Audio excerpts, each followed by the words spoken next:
वह ही एक इतनी महत्वपूर्ण बात है। समझिए, वेणुगोपाल रेड्डी है, उनका एकलव्य फाउंडेशन है, ट्राइबल के अंदर वो काम करते हैं।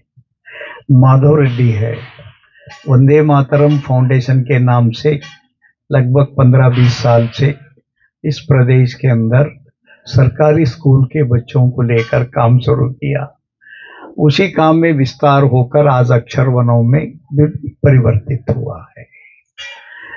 कोई पत्रिका के दुनिया में काम करते हैं, कोई अन्य प्रकार के शिक्षा के क्षेत्र में काम करते हैं। जैसे आप गुरुकुल के क्षेत्र में एक विशेष आसक्ति लेकर काम करते हैं। एनवायरनमेंट के ऊपर हमारे देश पांडे जी काम करते हैं। तो सब लोग कुछ काम करते ही हैं, लेकिन एक मैंने जो ऑब्जर्व किया है, हम अपना जैसे ये बैठक खत्म हो गया तो फिर हमारे काम में लग जाते हैं, दूसरी तरफ हम ध्यान नहीं देते हैं। हमारे तरफ ध्यान मत दीजिए, लेकिन आपके अकेले के द्वारा, आपका एक ही मीडिया से या आपका अकेला एनवायरनमेंट प्रोग्राम से, आपका केवल सरकारी स्कूलों से या केवल ट्राइबलों में काम करने से देश का भला होने वाला नहीं है। कुछ हद तक भला होगा, लेकिन इस प्रकार के संगठनों के साथ हमारा संबंध जो दूसरे फील्ड में भी काम कर रहे हैं ना, उनसे दोस्ती रखना। अगर समझो कोई देसी गाय का सेवा कर रहा है, अपना घर बाल बीबी बच्चे का भी चिंता नहीं करता है, तो निश्चित उसके मन में कोई तड़पन होगा। क्या हम उसके काम को गौरव से देखते हैं क्या? कभी उनके यहां जाते हैं क्या? उनके कार्यक्रम की सफलता की चिंता करते हैं क्या? इस प्रकार कोई स्वास्थ्य के बारे में है, उदाहरण के लिए मेरा तो क्षेत्र अलग है, शिक्षा है, सेवा है, अलग बात होगी। अब हमारे मन में आया कि भी स्वास्थ्य के बारे में एक ऐसा किताब हमको स्वास्थ्य के बारे में मिला, जिसका गए साल हमने 25,000 कॉपियों को बनाकर 7 जिले के हर तहसील तक गांव के लोगों को बुलाकर एक फंक्शन बनाकर सबको एक एक कॉपी दिए। वैसा ही कृषि का क्षेत्र है। लोग क्या बोलते हैं, पढ़े लिखे लोग खेती नहीं करते हैं। हम लोगों ने एक प्रयोग किया। पहले हम सोचे थे कि पूरे 7 जिले से 600 लोग पढ़े लिखे किसान आएंगे जो एबो ग्रेजुएशन है। आपको आश्चर्य होगा, इस बैठक को जब हमने बुलाया तो 1300 लोग आए, 1300 लोग एबो ग्रेजुएशन। उसमें 28 लोग जो सॉफ्टवेयर इंजीनियर है, बेंगलुरु में रहकर फ्राइडे नाइट को निकलते हैं, मंडे मॉर्निंग बेंगलुरु पहुंचते हैं, 2 दिन अपने गांव में रहकर खेती करके फिर रात के गाड़ी से बेंगलुरु चले जाते हैं। ऐसे भी लोग उस कार्यक्रम में आए। वो भी किसानों का, जो अच्छे किसानों के अंदर कोई बड़ा यूनिवर्सिटी का डिग्री नहीं है, 7वीं क्लास तक पढ़ा है, एल नारायण रेड्डी, वो तमिलनाडु में गया है। आपके महाराष्ट्र में कनेरी स्वामी के पास हर महीना क्लास लेने के लिए वो जाते थे, किसानों का मीटिंग लेने के लिए। उनका एक किताब प्रिंट किए, जैसे ही छठ से वो भी 25,000 काफी चले गए। वैसा ही आर्ट है, कला है, इसके कई प्रकार है। उसमें पेंटिंग है, मूर्ति बनाना है, मूर्ति में लकड़ी का भी बनता है, मूर्ति पत्थर का भी बनता है, मूर्ति पंचलोह का भी बनता है, मूर्ति का डिजाइन पेपर में भी हम निकाल सकते हैं, प्लास्टर ऑफ पेरिस से भी बनता है। अरे कभी अपने जीवन में आप अपने काम करते समय ऐसा किसी चीज को सुनने के बाद उसके पास जाकर आप थोड़ा टाइम बीते क्या? वाह, आपने बहुत अच्छा काम कर रहा है। अगर कभी उनका कोई चीज अच्छा लगा, आपने उनको बुलाकर अपने कार्यक्रम में उनका कोई एग्जीबिशन रखने का मौका दिया है क्या? ये ऐसे छोटे छोटे, कोई विकलांगों में काम करता होगा, कोई विधवाओं में काम करता होगा, कोई अनाथ बच्चों में काम करता होगा, कोई ब्लाइंड बच्चों में काम करता होगा। देखिए, देश का, समाज की सेवा का अर्थ ये है कि ये सब अंगों में ठीक होगा तभी देश ठीक होगा। ट्राइबल का भी ठीक होना जरूरी है, जैसा शरीर है, आंख भी ठीक रहना, हाथ पैर भी ठीक रहना, दिल का धड़कन भी ठीक काम करना, ये सब भी ठीक है। अगर बुद्धि भ्रमित है तब भी कुछ नहीं होता है। तो शरीर के सर्वांग जब ठीक काम करेंगे तो उसको परिपूर्ण मानव बोलते हैं। वैसे ही एक देश और एक दुनिया, ब्रह्मांड, वहां पर भी एक प्रकार का सुंदर समतोलन होना है। तो सभी क्षेत्रों में अच्छा होना है। मैं कई बार ये बात देखा हूं, बस ये मेरा क्षेत्र है, हमारा ही वाह करते हम रहते हैं, दूसरों के तरफ ध्यान नहीं देते। इसके कारण हम छोटे बनते हैं और संकुचित बनते हैं। तो मैं अपने कार्यकर्ताओं को भारत विकास संगम का, इसकी आत्मा किसमें छुपी है, तो इस प्रकार के अच्छे काम करने वाले लोगों को नजदीक में लाना। तो इसके मतलब क्या है? आप गुरुकुल का काम कर रहे हैं, आपके शहर के फेमस आर्टिस्ट से आपका दोस्ती है क्या? आपके शहर के अच्छे पर्सनालिटी डेवलपमेंट क्लास लेने वाले से पहचान है क्या?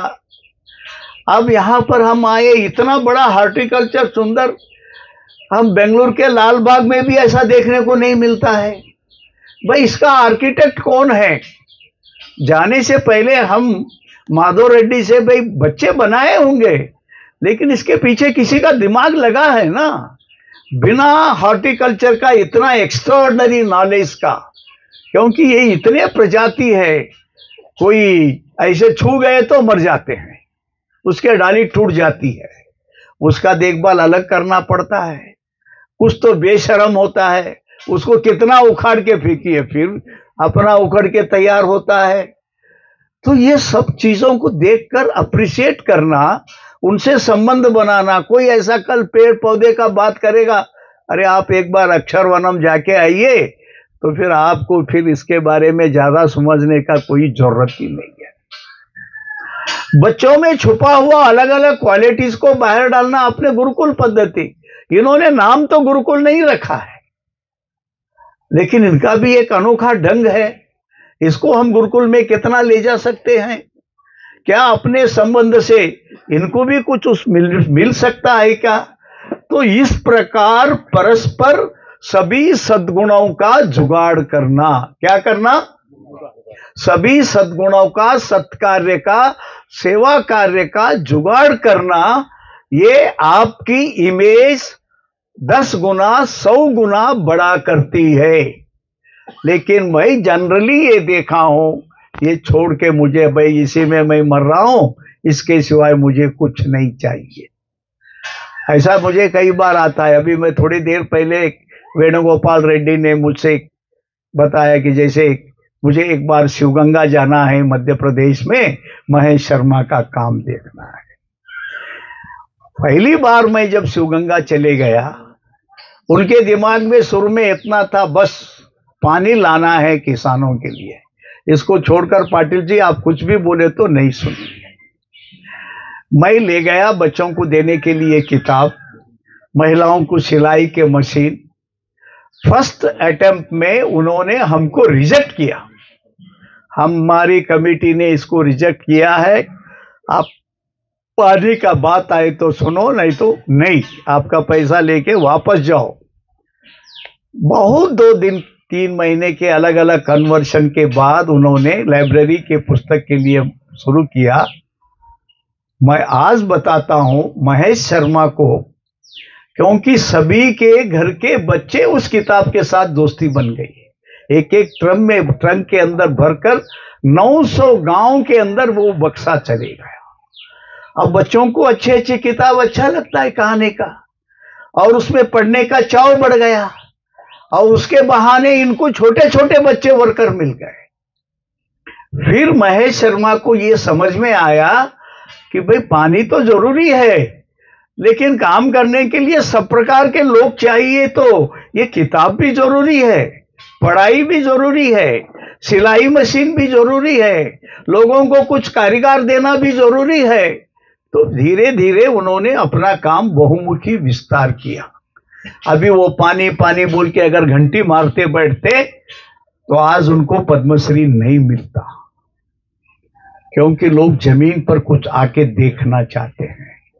तो हमारे जितने भी कार्यकर्ता हम लोग बैठे हैं, मैं आपसे सहृदय से विनती करता हूं, आपके क्षेत्र में, आपके गांव में, आपके तहसील में, आपके आसपास में कोई भी अच्छा आदमी मिलेगा, किसी भी क्षेत्र में, हमारा माँ बाप का कोई गठड़ी जाने वाला नहीं है, जाना, उसको अप्रिशिएट करना, अगर आपको किसी माध्यम से उनको कोई फंक्शन में सम्मान कर सकते हैं, नहीं नहीं हम तो सम्मान केवल हमारा फील्ड वालों को करेंगे, ऐसा नहीं चलेगा।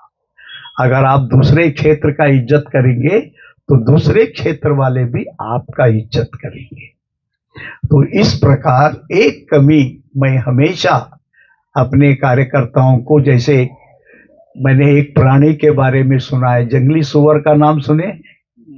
तो जंगली सुअर जब दौड़ता है, समझो आपको देख लिया, आपको पकड़ने के लिए वो जब दौड़ने लगता है तो आदमी अपने को बचाने के लिए दौड़ता है।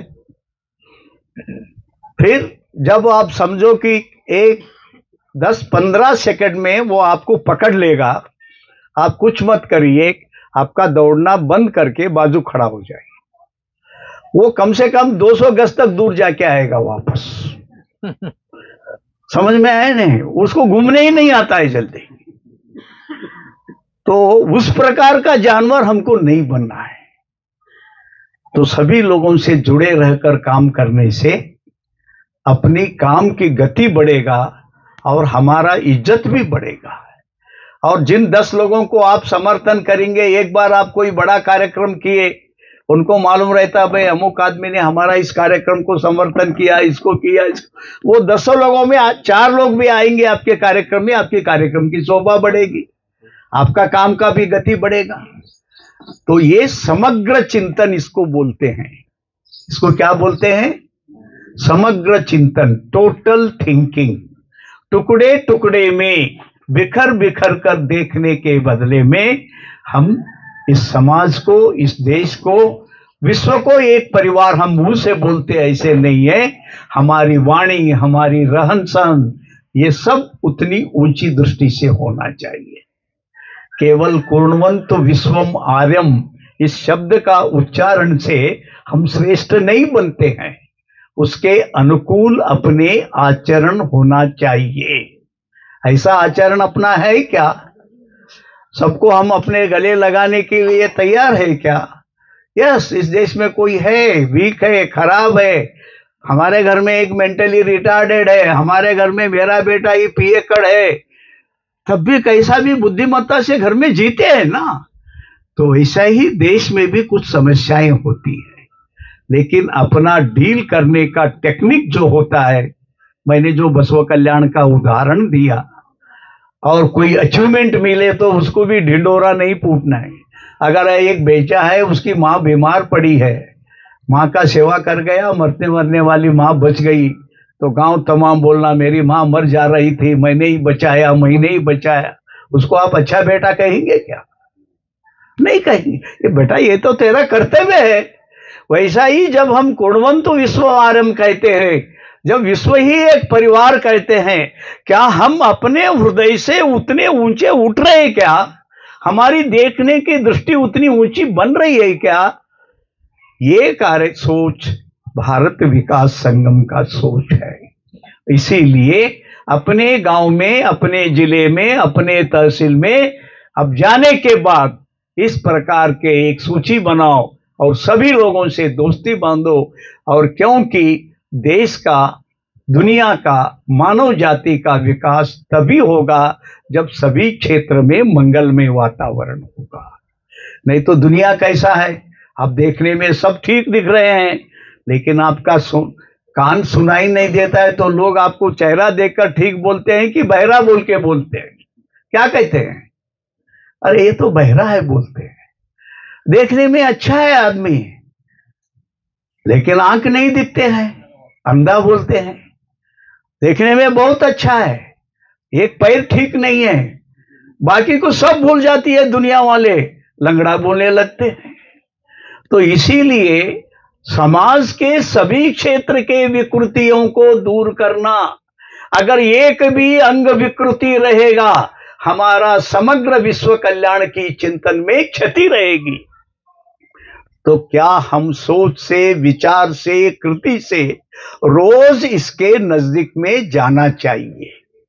ये भारत विकास संगम की सोच है और इस सोच को धरती पर उतारने की दृष्टि से अभी तो हम भारत की सोचते हैं, इस बार पहली बार हम विशेष इंटरेस्ट लेकर आदिवासी भारतीयों को सोचे हैं, उसके द्वारा हम दुनिया पर भी छाना चाहते हैं। फिर मानव का अंतिम स्वप्न होना चाहिए कि हम ब्रह्मांड के एक अन्यान्य पुत्र बने।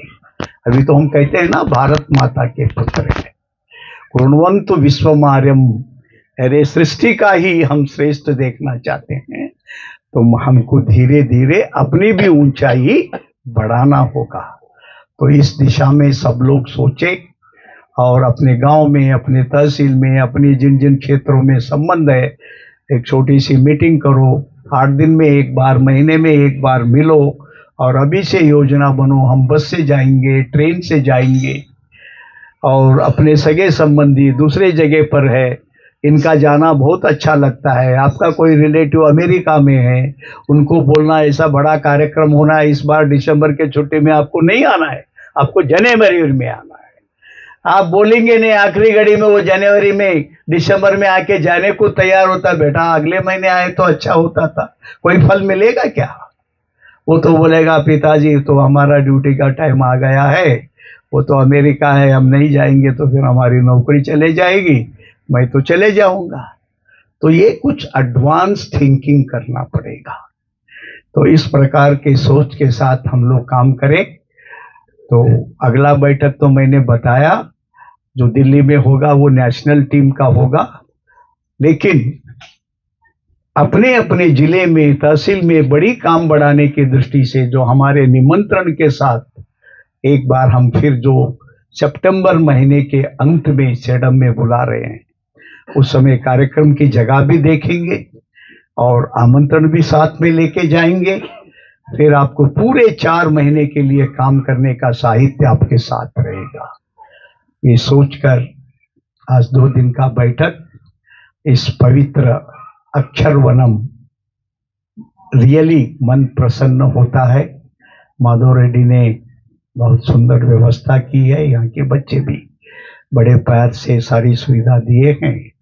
यह स्मृति, यह याद हमको अपने काम करने में कई गुना ताकत दे, ऐसे मैं पंच परमेश्वर परमात्मा से प्रार्थना करते हुए मेरे विचार को समाप्त करता हूँ।